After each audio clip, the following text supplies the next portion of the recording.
4168456 அல்லது 0746086535 இணையதளத்தில் பதிவு செய்ய www.lexustravels.org.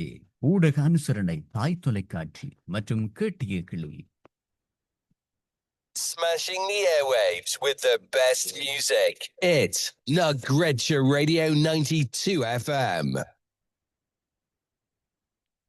தொடருங்கள் அகத்தியன் அவர்களே. இது நக்ரிஷா ரேடியோ 92 எஃப்எம் மற்றும் டேப் அலைவரிசையோடு இணைந்திருக்கின்றோம். இன்றைய சிறப்பின் வியாழக்கிழமை பொழுதில் அகத்தியன் அவர்கள் தொடர்ச்சியாக வழங்குகிற இன்றைய உலக சுற்றுலா அதனுடைய அனுபவங்களுடைய தொகுப்பின் 4வது அங்கத்தின் 2வது பகுதியோடு இணைந்திருக்கிறோம். பேசுங்கள். வணக்கம் வணக்கம். அதோட நம்ம இந்த மலேசியா ட்ரிப்பை இப்போ நான் இப்போ லண்டன்லேருந்து வர 29 ஜனவரி பிப்ரவரி 6ஆம் தேதி வரைக்கும் இப்போ தைப்பூசத்துக்குன்னு சொல்லிட்டு லண்டன்லேருந்து நான் அழைச்சிட்டு போகிறேன். அதுக்கு 30 பேர் இணைஞ்சிட்டாங்க எங்களோட வர்றதுக்குன்னு சொல்லிட்டு, பயணிக்கிறதுக்குன்னு சொல்லிட்டு. இந்த ட்ரிப்பை தான் நான் அந்த 2018 அந்த ஜனவரி மாதம் தைப்பூசத்துக்கு நான் அழைச்சிட்டு போனேன். பர்மாலேருந்து ஒரு குழுவை அழைச்சிட்டு போனேன். நான் அப்படி அழைச்சிட்டு போகும்போது தான் பார்த்தீங்கன்னாக்கா, அது என் நண்பரோட இணைந்து இல்லாமல் நானே தனியாக அழைச்சிட்டு போனேன். அது அப்போ அப்படி அழைச்சிட்டு போகும்போது பார்த்தீங்கன்னாக்க, நான் மலேசியாவுக்கு அதற்கு முன்னையே நான் பல முறை போயிருக்கேன். இருந்தாலும் அந்த தைப்பூசம் அன்னைக்கு அந்த அந்த முருகனை பார்க்கறது, அந்த அந்த அந்த அந்த விழாவே ரொம்ப ஒரு வித்தியாசமா இருந்துச்சு. நான் வேற நாடுகள்ல பாத்தீங்கன்னாக்க, இப்ப தமிழ்நாட்டுல தைப்பூசம் நடக்கும், சிங்கப்பூர்ல பல நாடுகள்ல நடக்கும். இருந்தாலும் அந்த தைப்பூசம்னாலே மலேசியா தான் சொல்ற அளவுக்கு இருந்துச்சு அந்த தைப்பூசம். எனக்கும் என்ன சொல்றது, அந்த அந்த டூர் ஏஜென்ட் அந்த பக்கம் இருந்த எங்களோட ஏஜென்ட்டை ரொம்ப சிறப்பா அரேஞ்ச் பண்ணியிருந்தாரு.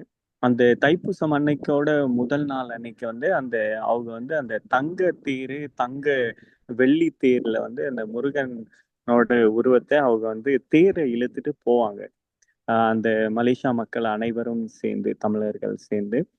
அப்படி அதையும் நம்ம பார்க்குற மாதிரி ஒரு சில தருணங்கள் அதுல இணைத்திருந்தாங்க அவங்க. ஸோ அந்த மாதிரி தருணங்கள் பிறகு பார்த்தீங்கன்னாக்க, இந்த டூர்லேயே சில அந்த கல்ச்சுரல் டான்ஸ்ன்னு சொல்லிட்டு ஒரு இடத்துல ஸ்டேஜில் பெர்ஃபார்ம் பண்ணுவாங்க. அதில் நம்ம இந்திய நடனமும், அப்புறம் அவங்களோட மலாய் அவங்களோட நடனங்கள், சீன நடனங்கள்.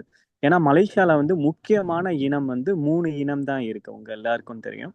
அவங்க முக்கியமாக அங்கீகரிச்சிருக்கிறது சீனர், தமிழர், பிறகு மலாய்ன்னு சொல்லிட்டு 3 இனத்துக்கு அங்கீகாரம். அதே மாதிரிதான் சிங்கப்பூர்ல உங்க எல்லாருக்கும் தெரியும், ஆங்கிலம், சீனம், தமிழ், அப்புறம் மலாய்ன்னு சொல்லிட்டு 4 மொழி கொள்கை சிங்கப்பூர்ல. நீங்க எல்லா நீங்க இடங்களுக்கும் நீங்க பார்க்கலாம், தமிழ்லையும் எழுதியிருக்கோம், சீன மொழியிலையும் எழுதியிருக்கோம், மலாய் மொழி, ஆங்கில மொழின்னு சொல்லிட்டு 4லையும் நீங்க எல்லா எம்ஆர்டின்னு சொல்லுவாங்க. இங்க அங்க எம்ஆர்டின்னு சொல்லுவாங்க. இந்த எம்ஆர்டிலையும் சரி, எல்லா இடத்துலையும் இந்த தமிழ் மொழிக்கு அங்கீகாரம் கொடுத்துருப்பாங்க. அதே மாதிரி மலேசியால பாத்தீங்கன்னாக்க, இந்த பிரைமரி ஸ்கூல்னு சொல்லுவாங்கல்ல, இந்த அது தமிழ்ல எப்படி சொல்லுவாங்கன்னு தெரியல எனக்கு. அந்த பிரைமரி ஸ்கூல்ல தமிழர்களுக்கு தமிழ் படிக்கிறதுக்குன்னு சொல்லிட்டு யாகவே 232 தமிழ் பள்ளிக்கூடங்கள் மலேசியா முழுக்க இருக்கு. அதுல பாத்தீங்கன்னாக்க, அங்க தமிழ்ல ஒரு தமிழ் மூலியமா தான் அந்த கல்வி திட்டமே அமைக்கப்பட்டிருக்கு. நான் என்னை பொறுத்த வரைக்கும் தனிப்பட்ட கருத்தை சொல்ல போனோம்னாக்க, உலக நாடுகள்ல பல நாடுகள்ல தமிழர்கள் வாழ்ந்தாலும் என்னை பொறுத்த வரைக்கும் மலேசியால தான் தமிழ் உண்மையா தமிழ் மொழி வளருதுன்னு நான் சொல்ல, என்னோட கண்ணோட்டம் அது.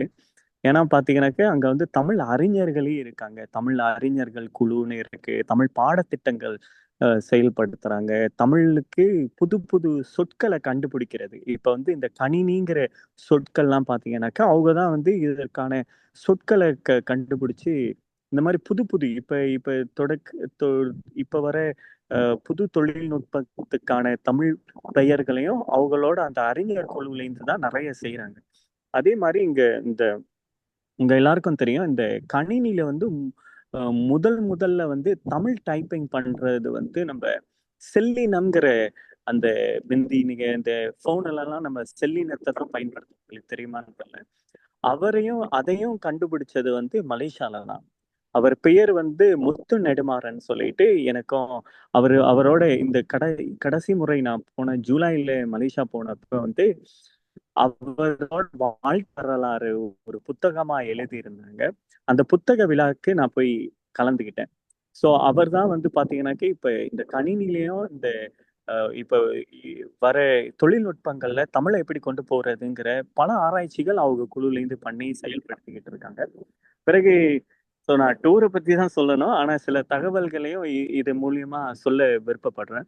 ஸோ பிறகு வந்து பாத்தீங்கன்னாக்க மலேசியால ஓன் தமிழ் நிறுவனம்னு சொல்லிட்டு என்னோட நண்பர்கள் அவங்க வந்து பாத்தீங்கன்னாக்க தமிழ் பெயர்களை வைக்கிறதுக்குன்னு சொல்லிட்டு தமிழ்நேம்.comனு சொல்லிட்டு தமிழ் பெயர்கள் 60,000 தமிழ் பெயர்களை வந்து அதுல இணைச்சு நீங்க வந்து ஏஐ மூலியமாவே வந்து தமிழ் பெயர்களுக்கு பொருள் என்ன, அந்த பெயர்களுக்கு பெயர்கள் வந்து சரித்திரத்துல எங்க இடம் பெற்றிருக்கு எல்லாமே நீங்க வந்து எளிதாவே இலவசமாவே பெற்றுக்கொள்ளலாம். அது வந்து தமிழ்நேம்.comனு நீங்க போனீங்கன்னாக்க ஸோ இந்த மாதிரி தமிழர்கள் வந்து அங்க நிறைய பேர் இருக்கிறதுனால அந்த தமிழர்கள் எல்லாரும் ஒட்டு மொத்தமா கொண்டாடுற விழா நீங்க பாத்தீங்கன்னாக்கா அந்த தைப்பூசம் தான்.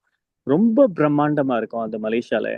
நீங்க வந்து பாத்தீங்கன்னாக்கா மலேசியால வந்து டூரிஸ்ட் அட்ராக்ஷன்ஸ் இடங்கள்ல வந்து நம்பர் 1 இடம் வந்து இந்த ட்வின் டவர்னு சொல்லுவாங்க.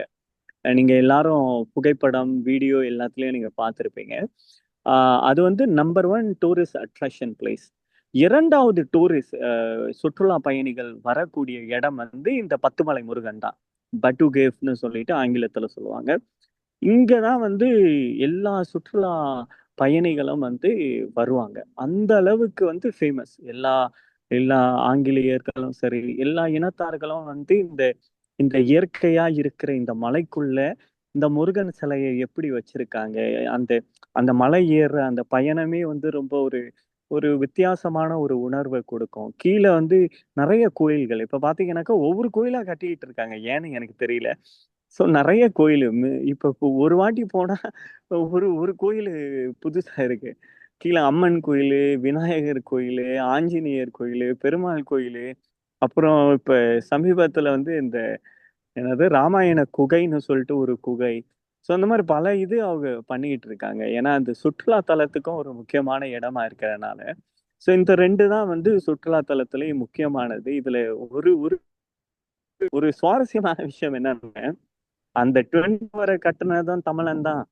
ஆனந்த கிருஷ்ணன் சொல்லிட்டு அவர் தான் வந்து ரொம்ப காலமா வந்து மலேசியாவோட நம்பர் 1 பணக்காரங்கிற அந்த பட்டியல்ல ரொம்ப வருடம் நீடித்தாரு. ஸோ அவர் தான் வந்து அந்த ட்வின் டவரே கட்டினாரு. ஸோ அந்த அதுவும் தமிழர்கள் சார்ந்த தமிழரோட ஒட்டி இருக்கிற ஒரு இடம் தான். பிறகு வந்து பத்துமலை முருகனும் வந்து தமிழர்களுக்கோட ஒட்டி இருக்கிற இடம் தான். ஸோ இந்த மாதிரி முக்கியமா இந்த சுற்றுலாக்கான பணங்கள் வந்து இந்த 2 இடத்துல இருந்து தான் ஜென்ரேட் ஆகுது. அதே மாதிரி கூடுதலான ஒரு தகவலை சொல்ல போனோம்னாக்க இன்னைக்கு கம்போடியா நாட்டுக்கு மிகப்பெரிய ஒரு சுற்றுலா பயணிகளுக்கான ஒரு ஈர்க்கக்கூடிய இடம் வந்து 2ஆம் சூரியவர்மன் கட்டிய ஆங்கோவாட்ங்கிற ஆலயம். ஸோ அந்த ஆலயம் தான் வந்து இன்னைக்கு கம்போடியாக்கே சோறு போடுதுன்னு சொன்னாலும் அதுக்கு மாற்று கருத்து இல்லை. ஸோ அந்த அளவுக்கு பார்த்தீங்கன்னாக்க நம்மளோட மக்களோட உழைப்பு அவங்களோட செயல்கள் வந்து நிறைய பேருக்கு நன்மை அளிக்குதுன்னு தான் நான் சொல்ல விருப்பப்படுறேன். ஸோ பிறகு மற்ற இது அடுத்த வாரம் நம்ம வந்து தொடர்ந்து நம்ம மலேசியாவோட சுற்றுலா அப்புறம் எங்கெங்கெல்லாம் நீங்க போகலாங்கிறத பத்தி டீட்டெயிலா பேசுவோம். இப்ப இன்னைக்கு இதோட நம்ம நிறுத்திக்கிறோம். இப்ப யோகா அண்ணன் உங்களோட நடா மோகன் ஐயா நீங்க உங்களோட கேள்விகள் இருந்தா கேளுங்க. நிச்சயமா. இப்போ இன்று காலை ஒரு செய்தி படித்திருந்தேன். அ ஓ! ம ஐக்கிய ராஜ்யம் யுகே பேஸ் பண்ணி இருக்கக்கூடிய 11 ரிசோர்ட் ஹாலிடே அ அம் கம்பெனிஸ் வந்து லிக்விடைசேஷன், அதாவது அவங்க திவாலாகி போய் அவங்க அட்மினிஸ்ட்ரேஷன், அதாவது வேறு ஒரு கம்பெனி டேக் ஓவர் பண்ணி அவங்க கடனெல்லாம் அடைப்பாங்க. So gone under the administration அப்படின்ற ஒரு செய்தி வந்திருந்தது. ம். இதையும் நீங்க பார்த்திருப்பீங்க. இதில அனுபவங்கள் இருக்கும் உங்களுக்கு. நிறைய இப்படிப்பட்ட கம்பெனிகள் திவாலாகிறது. இதற்கு ம். இடையில இப்போதைய உங்களுடைய பயணங்களை நீங்கள் வெற்றிகரமாக செயல்படுத்துவதற்கும், அங்கு உங்களோடு இணைகிற பயணிகள் வந்து ஓரளவுக்கு லாபகரமாக, அதிகம் செலவில்லாமல் கட்டுப்படியாகக்கூடிய விலையில் தங்களை உங்களோடு இணைத்துக் கொள்வதற்கும் நீங்கள் கையாளுகிற ஒரு 2, அதாவது சொல்லக்கூடிய டிப்ஸ். எப்படி நீங்க அத முகாமைத்துவம் பண்றீங்க, மேனேஜ் பண்றீங்க? எப்படி உங்களோட பயணிகள் அத அனுபவிக்கிறாங்க குறைந்த விலையில? இவ்வளவு சிக்கலான வாழ்க்கை சூழலிலும் எப்படி என்றத நீங்க சொல்ல முடிந்தால் பயனாக இருக்கும். ஓ!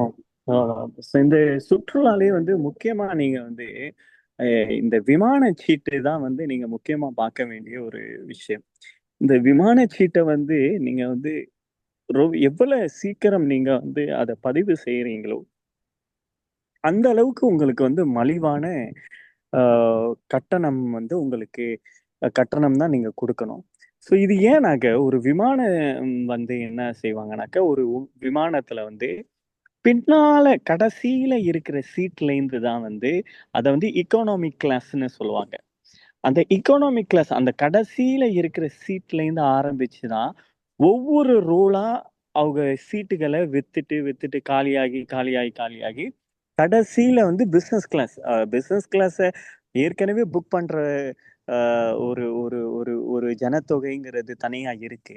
ஆனா, கிடைக்காத பட்சத்துல நீங்க போய் தான் ஆகணும்னாக்க, கடைசியில வந்து இந்த பிசினஸ் கிளாஸ தான் நீங்க சூஸ் பண்ணணுங்கிற இது வந்து இந்த பயணத்துல வந்து இந்த விமானம் சம்மந்தப்பட்ட விஷயங்கள். அதனால வந்து அந்த கடைசி சீட்டுங்கள வந்து நீங்க புக் பண்ண முடிஞ்சுச்சுனாக்க, நிச்சயமா வந்து உங்களுக்கு வந்து பாதி விலையில வந்து உங்களுக்கு வந்து அந்த நீங்க போகக்கூடிய இடத்துக்கு வந்து அந்த விலைங்கிறது வந்து கிடைக்கும். அதுவே வந்து நீங்க வந்து ரொம்ப கிட்ட ஒரு 2 வாரத்துக்கு முன்ன நீங்க புக் பண்றீங்க. இல்ல வந்து ஒரு 1 வாரத்துக்கு முன்ன புக் பண்றீங்கனாக்க, நிச்சயமா அந்த கடைசி சீட்ட விட 2லேருந்து 3 மடங்கு வரைக்கும் கூட உங்களுக்கு வந்து விலைகள் அதிகமா இருக்கிறதுக்கு வாய்ப்புகள் இருக்கு. ஸோ, அதனால முக்கியமா நீங்க செய்ய வேண்டியது வந்து இந்த விமான சீட்ட மட்டும் நீங்க புக் பண்ணிருங்க. பிறகு வந்து இப்ப ஐயா கேட்ட கேள்வி ரொம்ப சிறப்பான கேள்வி. ஸோ, அந்த கேள்விய கேட்டதுக்கு உங்களுக்கு மிகப்பெரிய நன்றி. சரி, இப்ப நீங்க வந்து எப்படி ஒரு மலிவான இதுல இப்படி கொண்டு போறீங்க? ஸோ, இந்த இத வந்து எப்படி கையாள்றீங்க? இது இது இ அதுதானே முக்கியமான அர்த்தம்யா நீங்க கேட்ட ஆமா, கேள்வி வந்து. ஆமாமாமா. எப்படி ம். முடிகிறது? எப்படி வந்து இப்ப சும்மா இப்ப அன்னைக்கு கூட நான் கேட்டியே கிளியே அந்த யூடியூபரோட பேசினேன். அவர் வந்து ஒரு 10 நாளைக்கு முன்ன தான் சிங்கப்பூர் போயிட்டு வந்தாரு. அதோட ஒரு 6 நாள் அவரோட பயணம் இருந்துச்சாம். ஆனா எவ்வளவு செலவாச்சுன்னு கேட்டேன். அவர் சொன்னாரு, நானே மறந்து போயிட்டேன். 6 நாளைக்கு 4000 பவுண்ட்ஸ் போல செலவானுச்சுன்னு சொன்னாரு அவரு. ஓ! அதோட ஆமா அண்ணன்னு சொல்லிட்டு ஜாலியா அன்னைக்கு பேசிக்கிட்டு இருந்தோம் அவரும் நானும். பிறகு அன்னைக்கு வந்து வெஸ்டர்ன் ஜுவல்லர்ஸ்க்கு போயிருந்தேன். ஸோ அங்க இருக்கிற அக்காங்களோட பேசிட்டு இருக்கும்போது, ஒரு அக்கா வந்து அவங்களும் சிங்கப்பூர் போயிட்டு வந்தா ரொம்ப எக்ஸ்பென்சிவா இருந்துச்சு. அது இதுன்னு சொல்லிட்டு ரொம்ப பேசிக்கிட்டு இருந்தா அன்னைக்கு. ஸோ இத நம்ப எப்படி கையாள்றோம்? ங்கிறத நீங்க பார்த்தீங்கன்னாக்க, இப்ப வந்து நீங்களா வந்து ஒரு ஒரு ஒரு ஹோட்டல புக் பண்றதும் சரி, ஒரு கார புக் பண்றதும் சரி, ஒரு சாப்பாட புக் பண்றதும் சரி, இப்ப ஒரு தனி மனிதர் புக் பண்ணும்போது வந்து ஒரு ஹோட்டல் வந்து ஒரு நாளைக்கு ஒரு 200 பவுண்ட்ஸ்ன்னு சொல்லிட்டு அவங்க வந்து சேல்ஸ் பண்றாங்கன்னு வைங்களேன் ஒரு ரூம். அப்படி சேல்ஸ் பண்றவங்க வந்து என்ன பண்ணுவாங்கனாக்கா, ஒரு ஹோட்டலோட மேனேஜ்மெண்ட்ல வந்து பார்த்தீங்கன்னாக்க, ஒரு ஹோட்டலுக்கு வந்து அவங்களோட பேசிக் அவங்களோட எக்ஸ்பென்சஸ் இருக்கும்ல. ஒரு ஹோட்டல்னாக்க ஒரு நாளைக்கு வந்து ஊழியர்களுக்கு எவ்வளோ சம்பளம் குடுக்கணும். ஃபார் எக்ஸாம்பிள் வந்து இங்க வந்து ஒரு 30 ஊழியர்கள் 30 ஸ்டாஃப் வேலை செய்றாங்கனாக்க, அந்த 30 ஸ்டாஃப்ப வந்து சம்பளம் குடுத்தாகணும். Electric bill குடுத்தாகணும். அந்த இந்த இதர செலவுகள்னு சொல்லுவாங்களே, இந்த பேசிக் நீட்ஸ், அந்த பேசிக் எக்ஸ்பென்சஸ் பூராமே வந்து ஒரு ஒரு ஒரு அமௌண்ட் இருக்கும்னு வைங்களேன். அந்த அமௌண்ட்டை வந்து ஹோட்டல் வந்து என்ன பண்ணணும்னாக்க, அந்த அமௌண்ட்டுக்கான ஒரு புக்கிங்கை வந்து அவங்க முதல்ல எடுத்தாகணும். இப்போ ஃபார் எக்ஸாம்பிள் வந்து பார்த்தீங்கன்னாக்க, இந்த ஹோட்டல்ல வந்து ஒரு 50 ரூம் இருக்கு. ஆனா அந்த 50 ரூம்ல 20 ரூம்ப அவங்க வந்து சேல்ஸ் பண்ணிட்டாங்கன்னாக்க, அவங்க வந்து அந்த பேசிக் எக்ஸ்பென்ஸ வந்து கவர் பண்ணிருவாங்க, ஒரு ஹோட்டல் வந்து. அப்ப வந்து அவங்களோட டார்கெட் வந்து என்னன்னாக்க, இந்த 20 எப்படியாச்சும் சேல்ஸ் பண்ணிட்டா, மீதி 30 வந்து அவங்களுக்கு ரொம்ப லாபம் தான், மீதி பூராமே. ஸோ அப்ப என்ன செய்வாங்கன்னாக்க, இந்த 20 பேசிக்க வந்து அவங்க சேல்ஸ் பண்றதுக்கு வந்து இந்த மாரி ட்ராவல் கம்பெனியோட அவங்க வந்து கனெக்ட் பண்ணுவாங்க. ட்ராவல் கம்பெனி, அப்புறம் வந்து இங்க இந்த Booking.com, Trip.com. ஸோ இந்த மாரி கம்பெனிகளுக்கு வந்து அவங்க வந்து ஒரு ஒரு பிரைஸ் குடுப்பாங்க. எங்களோட இத வந்து நீங்க சேல்ஸ் பண்ணுங்கன்னு சொல்லிட்டு. அப்ப வந்து நாங்க வந்து இப்போ ஒரு 30 பேர நாங்க அழைச்சிட்டு போறோம்னாக்க, ஒரு 15 ரூம்ப நம்ம வந்து எடுக்கிறோம் அவங்கள்ட்டேருந்து. அந்த 15 ரூம வந்து இப்ப மலேசியால 4 நாள் நம்ம தங்குறோம்னாக்க, 15 ரூம்ப நம்ம 4 நாள் எடுக்கும்போது வந்து 60 ரூம் எடுக்கிறோம் அவங்கள்ட்டேருந்து. அப்ப அவங்க வந்து ஒரு ஒரு ரூம வந்து 200 பவுண்ட்ஸ்க்கு சேல்ஸ் பண்றவங்க, இப்ப நார்மலா ரீட்டெயிலுக்கு வந்து 200 பவுண்ட்ஸ்க்கு அவங்க சேல்ஸ் பண்ணாங்கனாக்க, நாங்க வந்து சொல்லுவோம், இல்ல நாங்க வந்து டூர் கம்பெனி, உங்களுக்கு வந்து அடிக்கடி நாங்க வந்து பிசினஸ் குடுப்போம். அது இதுன்னு சொல்லிட்டு அவங்களோட பேசி இது பண்ணி, நம்ம வந்து மேனுவலா பண்றது தானே. நாங்க வந்து ஒரு அந்த .comகள் மூலியமா போறது கிடையாது. அப்ப நம்ம வந்து என்ன செய்வோம்னாக்க, ஒரு 200 பவுண்ட்ஸ நம்ம வந்து 130 பவுண்ட்ஸ்ல போல நம்ம வந்து அவங்ககிட்ட வந்து ரேட்ட பேசி நம்ம எடுப்போம். ஸோ இந்த மாரி ஹோட்டல்ல வந்து நம்மளுக்கு வந்து ஒரு நல்ல ஒரு ரேட் கிடைக்கும்னு வைங்களேன், ஒரு ட்ராவல் ஏஜென்ட்டா போகும்போது. அதே மாரி இன்னொரு இடம் வந்து பார்த்தீங்கன்னாக்க, இந்த நம்ம வந்து ஒரு ஒரு கோச்ச புக் பண்றோம். இப்ப நீங்க வந்து ஒரு 4 பேரு சேர்ந்து ஒரு சின்ன வண்டிய நீங்க புக் பண்றதும், இது உங்களுக்கு வந்து ஒரு சின்ன வண்டினாக்க ஒரு நாளைக்கு ஒரு 50 பவுண்ட்ஸ் உங்களுக்கு செலவாகுதாக்க, நம்ம வந்து 30 பேருக்கு ஒரு பெரிய கோச்ச எடுக்கும்போது வந்து என்ன ஆகுதுனாக்க, இதே நீங்க ஒரு 50 பவுண்ட்ஸுக்கு நீங்க செலவழிக்கிறது வந்து, நாங்க வந்து ஒரு நாளைக்கு ஒரு 8 பவுண்ட்ஸ், 10 பவுண்ட்ஸ் போல தான் வந்து ஒரு ஆளுக்கு செலவாகும். ஸோ இந்த மாரி கோச் ஒரு சேவிங்க நம்ம வந்து பண்ண முடியும். நீங்க வந்து பிறகு சாப்பாடு கடையும் அப்படிதான். நீங்க வந்து நார்மலா சாப்பிடுறீங்கனாக்கா, அது ஒரு 20 பவுண்ட்ஸ் ஆகும்னாக்க, நாங்க வந்து பல்க்கா எடுக்கும்போது நாங்க வந்து அடிக்கடி பிசினஸ் குடுப்போம். ஸோ அதுல வந்து பார்த்தீங்கன்னாக்க, ஆ அ எங்களுக்கு வந்து ஒரு 12 பவுண்ட்ஸ்ல நீங்க வந்து எல்லாம் பண்ணி கொடுக்கணும். இந்த இந்த சாப்பாடு குடுக்கணும். இந்த இந்த இது இருக்கணும். இந்த சர்வீஸ், இந்த குவாலிட்டின்னு சொல்லிட்டு நாங்க பேசிறோம். ஸோ அது வந்து பிசினஸ் டூ பிசினஸா இருக்கிறனால வந்து அவங்க வந்து குறைச்சு குடுப்பாங்க. ஏன்னா இதுவே நானும் வந்து ஒரு ஒரு ஒரு ஹோட்டல்ல நடத்துறேன். இல்ல ஒரு ஒரு ஒரு சாப்பாடு உணவகத்த நடத்துறேன்னாக்கா, நானும் வந்து என்னோட பேசிக்க கவர் பண்றதுக்கு இந்த மாரி ஏஜென்ட்டுங்க மூலியமா இந்த மாரி விஷயங்கள நான் அணுகிதான் ஆகணும். ஆக்சுவலா நம்ம குடுக்குற பிரைஸ்ங்கிறது வந்து என்னதுனாக்க, நீங்களே புக் பண்ணாலும் இத விட செலவாகத்தான் போகுது. அதுலயும் இன்னொரு விஷயம் வந்து இந்த டிராவல் ஏஜென்ட்ஸோட நீங்க போகும்போது வந்து என்னன்னாக்க, முக்கியமா வந்து உங்களுக்கு வந்து ஆ ரொம்ப ஒரு சந்தோஷமான ஒரு உணர்வு. பல பேர சந்திப்பீங்க. பல பேரோட நீங்க பேசுவீங்க, பாட்டு பாடுவீங்க, கதைப்பீங்க. அந்த கோச்ல போகும்போதே ஒரு சந்தோஷமான பயணம் இருக்கும். பிறகு வந்து பார்த்தீங்கன்னாக்க, உங்களோட சேஃப்டி இஷ்யூ. இப்ப வந்து நீங்க வந்து ஒரு சிங்கப்பூருக்கு போறீங்க, இல்ல மலேசியாவுக்கு போறீங்க. அங்க உங்களுக்கு காய்ச்சல் ஆயிருது. உங்களுக்கு ஏதாவது முடியாம போயிருது. அந்த எமர்ஜென்சில எப்படி பண்றது? யார தொடர்பு பண்றது? எப்படி போறது? என்ன பண்றதுங்கிறது உங்களுக்கு ஒரு பேனிக் ஆயிரும். அதுவே நீங்க வந்து ஒரு டிராவல் ஏஜென்ட்ஸோட நீங்க வந்து பயணிக்கும்போது வந்து, நீங்க வந்து எந்த பயமும் இல்லாம நீங்க வந்து பயணிப்பீங்க. என்ன நடந்தாலும் அகத்தியன் பார்த்துப்பான்ப்பாங்கிற நம்பிக்கை உங்கட்ட இருக்கும். புரியுதுங்க. ஸோ இந்த ஏஜென்ட்டோட நீங்க போகும்போது, அந்த சேஃப்டி இஷ்யூ ஏதாவது ஒரு விஷயம் நடக்குது. ஏதாவது ஒரு சிக்கல் நடக்குது. ஈவன் தோ சில பேர் வந்து என்ன செய்வாங்க, இந்த பயணங்கள் போகும்போது, ரொம்ப குறுகிய பேர் தான். இந்த பாஸ்போர்ட்ட தொலைச்சிருவாங்க. ஸோ அப்படி அந்த பாஸ்போர்ட்ட தொலைச்சுட்டு லைக் என்ன பண்றதுன்னு தெரியாது. ஏது பண்றதுன்னு தெரியாது. ஸோ அதுவே வந்து ஒரு டிராவல் கம்பெனியோட நீங்க போகும்போது வந்து, அவங்களும் வந்து உங்களுக்கு வந்து உதவி செய்வாங்க. முழுசா அத பொறுப்பெடுப்பாங்கன்னு சொல்ல முடியாது. ஆனா முடிஞ்ச அளவுக்கு உங்களுக்கு உதவி செய்வாங்க. மத்தவங்க செய்வாங்களா இல்லையான்னு தெரியல. ஆனா நான் செய்வேன். எங்க கம்பெனி செஞ்சு கொடுக்கும் உங்களுக்குன்னு சொல்லிட்டு நான் சொல்ல விருப்பப்படுறேன். ஸோ இந்த கண்டிப்பா. மாரி பல விஷயங்கள்ல வந்து நீங்க வந்து பணம் சார்ந்த விஷயங்களையும் சரி, மத்த வந்து இந்த சேஃப்டி இஷ்யூவும் சரி, ஒரு டிராவல் ஏஜென்ட்டோட போகும்போது வந்து நாங்க என்ன சொல்றோம்னாக்க, நீங்க போனாலும் இந்த செலவு தான் ஆகப்போகுது. அத நாங்களே செஞ்சு கொடுக்குறோம். இத ஆமா. விட கம்மியான விலையிலங்கிறது தான் நாங்க வந்து நிச்சயமா. அது இந்த வந்து டிராவல் ஏஜென்ட்க்கு அ ப்ரொவைட் பண்றது. யாஹ்! 1 அனுபவம் மிக்கவர்கள், 2வது நமக்கு தெரிந்தவர்கள். எங்களுக்கு ஓ! சௌகரியமாக, கம்ஃபர்டபுளாக இருக்கணும்னு சொல்லி சொன்னா, இது இருக்கும். தெரியாத பெரிய விளம்பர கம்பெனிகள் விளம்பரங்கள பார்த்துவிட்டு, பிறகு நாங்கள் அது that is your problem. Sorry we can't handle it. Is not under our rules அப்படி என்றெல்லாம் சொல்லிட்டு தட்டி கழிச்சுருவாங்க. ஆகவே தெரிந்தவர்கள். ஆகவே அகத்தியன் அவர்கள் பகிர்ந்து கொண்ட இந்த சிறப்பு தகவல்களின்படி அவர் சார்ந்த கம்பெனி செய்யக்கூடிய விடயங்களோடு உறவுகள் தொடர்பு கொள்ளலாம் என்றதை தான் நானும் சொல்லிக்கொள்ள விரும்புகிறேன். வாழ்த்துக்கள். நன்றி, நன்றி. நன்றி, நன்றியா. நன்றி. வணக்கம். உகா அவர்களும் ஒரு வார்த்தை சொல்லிவிட்டு நாங்கள் அடுத்த நிகழ்வுக்கு செல்லலாம். கண்டிப்பாக, கண்டிப்பா.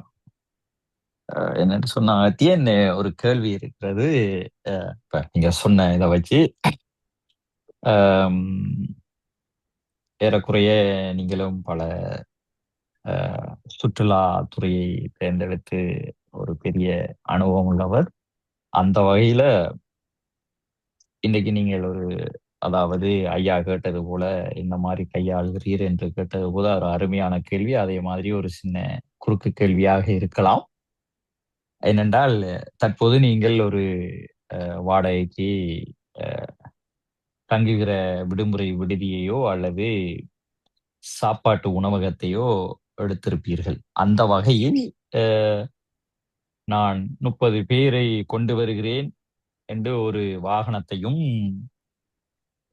தங்கும் அ வ வதிவிடத்தையும் எடுத்திருப்பீங்க. அந்த வகையில உங்களுக்கான ஒரு ஆதாயத்துடன் கிடைத்திருக்கிற நிலையில், நீங்கள் வருகின்ற இங்கே இருந்து கூட்டி போகின்ற ஒரு சுற்றுலா பயணிகள், நீங்கள் நினைத்ததை விட அதிகமாக 10 பேரோ, 5 பேரோ, குறிப்பிட்ட நாளைக்கு பின்தங்கிய நேரத்தில் வந்து உங்களோடு கைகோர்க்கும் போது, அவர்களையும் நீங்கள் எடுத்துக்கொண்டு போறதுக்கான சாத்தியங்கள் நிறையவே உள்ளது. அந்த வகையில், அங்கே நீங்கள் பதிவு ஒ அம் முன்பதிவு செய்யப்பட்ட பிறகு நீங்கள் உங்களுக்கு லேட்டாக இங்கே வருகிறவர்களை அங்கு கொண்டு செல்லுகின்ற போது, வருகின்ற சிரமங்கள் எப்படியாக இருக்கும்?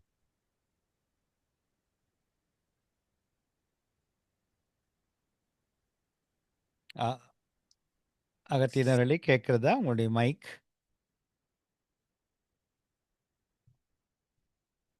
நீங்க கேட்ட கேள்வியில அவர் மயங்கிட்டாருன்னு நினைக்கிறேன்.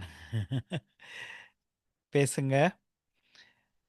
நேர்கள் கேட்டுக்கொண்டிருப்பது நக்ரிஷா ரேடியோ 92 எஃப்எம் வழியாக இணைந்திருக்கிறோம். இன்றைய வியாழக்கிழமையின் சிறப்பு நிகழ்ச்சியில் அகத்தியனின் உலக சுற்றுலா அனுபவங்களோடு நாங்கள் இணைந்திருக்கிறோம். வணக்கம். ஹலோ, வணக்கம். இப்போதான் உங்க குரல் வருது. பேசுங்க. அதான் உங்களோட கேள்விகளுக்கு நான் பதில் சொல்றேன். மத்தது வந்து நம்ம முடிச்சு மீண்டும் சொல்லுங்க. உங்கள் கேள்விகள் உங்களோட கேள்விகள். நீங்க வேற ஏதோ கவனத்தில் இருந்துட்டீங்க போல இருக்குது. சரி, சுருக்கமா ஒரு வார்த்தையில கேளுங்க யோகா. என்னென்று சொன்னால், அகத்தியன், இப்ப நீங்கள் வந்து இங்கே ஒரு 30 பேருக்கான ஒரு முன்பதிவை செய்திருப்பீர்கள் மலேசியா, சிங்கப்பூரில்.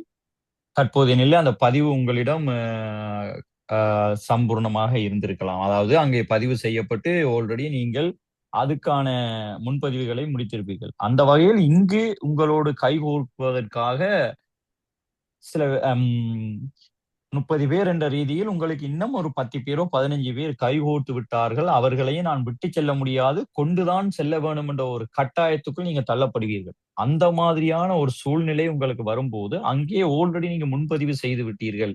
வாகனமா இருக்கலாம், உணவமா இருக்கலாம், ஒரு தங்குமிட வசதியாக இருக்கலாம். அந்த மாரி ஒரு சந்தர்ப்பத்தில் நீங்கள் இவர்களையும் கைகோர்த்து கூட்டிக் கொண்டு போகும் அங்கே வருகின்ற உங்களுக்கு வரப்போகிற பிரச்சனைகள், அதை எப்படி நீங்கள் கையாள போகிறீர்கள்? ஏனென்றால் அது உங்களுக்கு காலம் முன்பதிவு செய்யப்பட்டீர்கள். பிறகு அங்கு எல்லாமே உங்களுக்கு முன்பதிவாகி விட்டது. இவர்களை கைகோர்த்து கொண்டு போகிறீர்கள். அவர்களை அதே தங்குமிட வசதியில் வைத்திருக்க போறீர்கள். அதே உணவகத்தில் வைத்திருக்க போறீர்கள். அதே வாகனத்தில் கொண்டு போகிறீர்கள். இந்த மாதிரியான ஒரு சந்தர்ப்பத்தில் எப்படியான ஒரு பிரச்சனைகளை நீங்கள் சந்திக்க போகிறீர்கள்? அதுக்கான ஒரு சின்ன விளக்கம். ஓ அது வந்து என்னன்னாக்க, இப்ப நம்மளால முடியும்னாக்க நம்ம வந்து அந்த ரிஸ்கை எடுக்கலாம். இப்ப வந்து நம்மளால முடியாதுங்கிற ஒரு விஷயத்த நம்ம வந்து கூட்டிட்டு போய் செஞ்சு அதுல வந்து புண்ணியம் கிடையாது. முடியுங்கிற பட்சம்ங்கிறது வந்து முடிஞ்ச அளவுக்கு நம்ம முயற்சி செய்வோம். ஏன்னா இன்னைக்கு கூட அந்த சூழ்நிலை ஏற்பட்டுச்சு. நம்ம வந்து சொல்லிட்டோம், சில பேர்ட்ட இல்ல 30 பேர் சேர்ந்துட்டாங்க, எங்களால அடுத்து எடுக்க முடியாது, ஃப்ளைட் டிக்கெட்லாம் விலை அதிகமாக இருக்குன்னு சொல்லிட்டு நம்ம சொன்னோம். ஆனா வந்து இல்ல நாங்க போகணும், பயணிக்கணும்னு சில பேர் சொல்றவங்களுக்கு நம்ம வந்து சில ஆப்ஷன்கள் கொடுத்துருவோம்.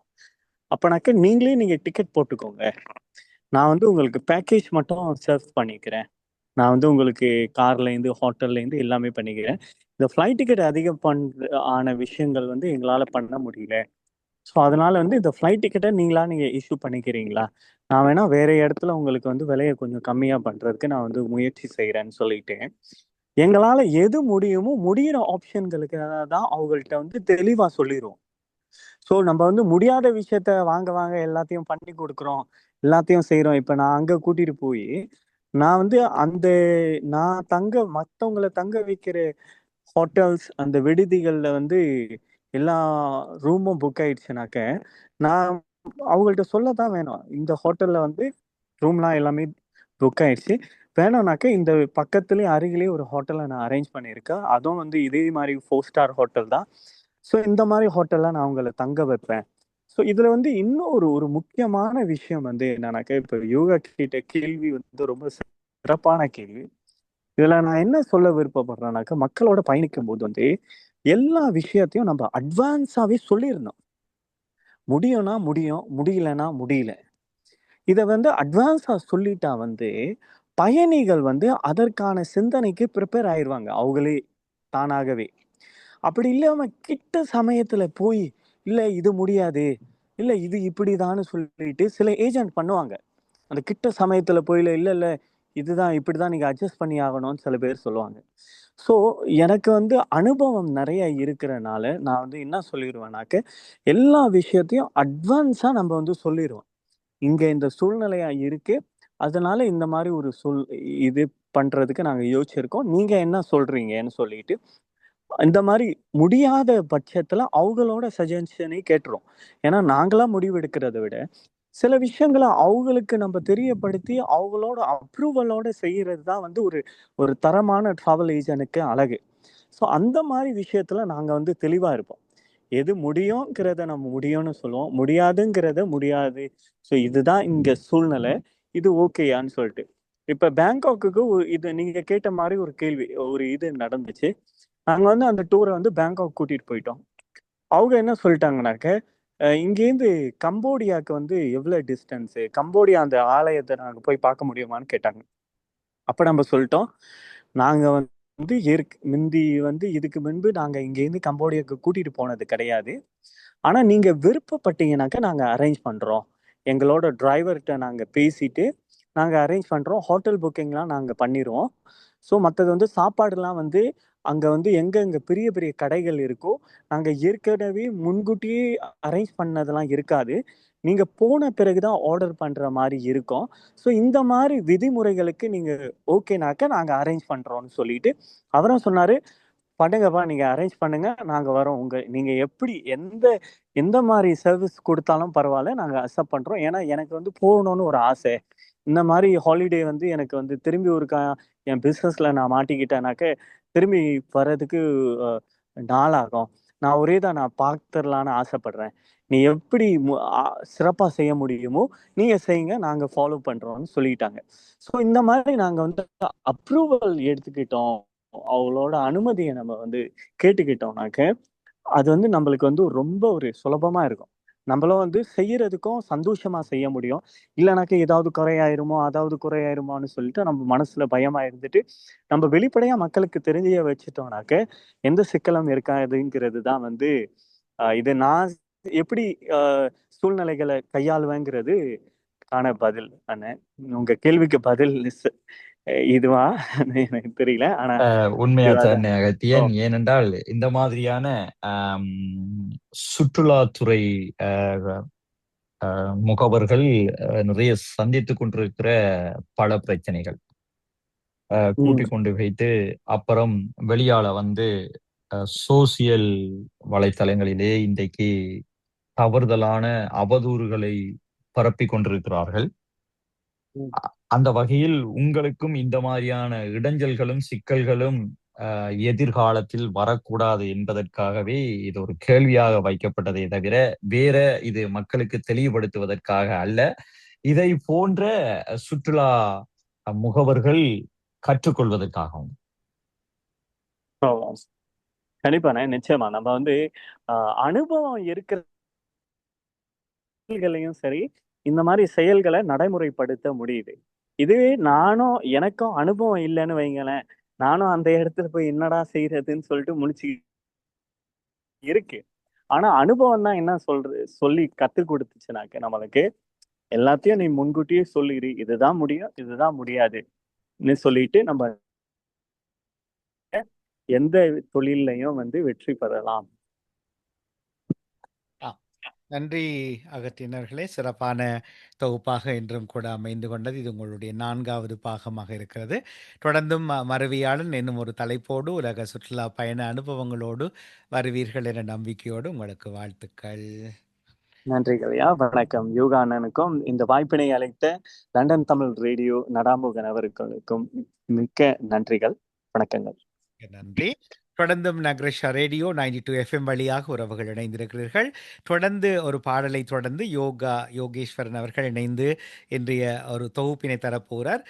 2 வரியில் அதை முன் தொகுப்பாக சொல்லிவிடுங்கள். பாடலை தொடர்ந்து நீங்கள் அந்த விவரத்தை தரலாம்.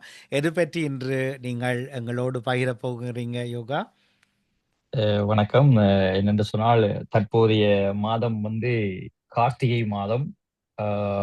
பரவலாக உலகமெங்கும் பேசப்பட்டு கொண்டிருக்கிற ஐயப்பர் சுவாமிகள் மாலை அணிந்து கொண்டிருக்கிறார்கள். அந்த வகையில் அவர்கள் கடைபிடிக்க வேண்டிய முக்கியமான விஷயங்களும் அதை கடைபிடிப்பதனால் அடையப்படுகின்ற ஐயப்பனுடைய அற்புதமான விவரங்களுக்கும் ஒரு 10 நிமிடங்கள் கதைக்கு இருக்கிறேன். மிக மகிழ்ச்சி. வரும் பாடலை தொடர்ந்து இந்த சிறு குறிப்பின் தகவல்களோடு யோகேஸ்வரன் அவர்கள் வழங்கப் போகிற சிறப்பு தொகுப்பை நாங்கள் காற்றலையில் இணைந்து கேட்கக்கூடியதாக இருக்கும். இணைப்புகளோடு உறவுகள் காத்திருக்க